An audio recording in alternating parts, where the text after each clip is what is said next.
Global village മിഴി തുറന്നു. ഇനി വരുന്ന 6 മാസക്കാലം വ്യാപാരത്തിൻ്റെയും വിനോദത്തിൻ്റെയും ആഗോള സംഗമ കേന്ദ്രമായി ഇവിടെ മാറും.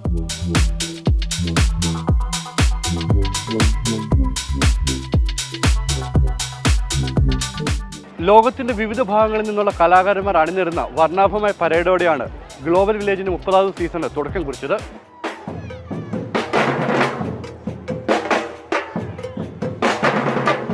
Village season 30. Inshallah, this year is going to be one of the biggest seasons that we have at Global Village. Many activities, many activations. There's so much going on for this season. We have 30 country pavilions.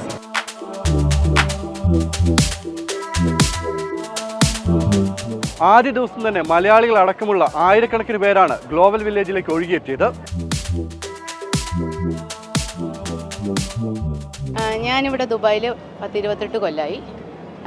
വന്നപ്പോൾ തൊട്ടുള്ള global village ഞാൻ വരുന്നത് ആദ്യമൊക്കെ 2 വർഷമായിരുന്നു, പിന്നെ yearly ഉണ്ടായിരുന്നു. പിന്നെ ഞങ്ങൾ സാധാരണ ഞാൻ എൻ്റെ ലൈഫ് ഇത്രയും വർഷത്തിൻ്റെ ഇടയിൽ ഫസ്റ്റ് ഡേ ഞാൻ ഇന്നാണ് വരുന്നത്. കാരണം എനിക്ക് ഇതിൻ്റെ മുമ്പ് ജോലി ഉള്ളത് കൊണ്ട് നമുക്ക് ആ ടൈമിൽ വരാൻ പറ്റില്ല. അപ്പോൾ ഫസ്റ്റ് ഡേ തന്നെ എനിക്ക് എൻ്റെ ഫ്രണ്ട്സിൻ്റെ ഒപ്പം അവരുടെ ഒപ്പം അവരെയും കൊണ്ടുവരാൻ പറ്റിയതിൽ വലിയ സന്തോഷമുണ്ട്.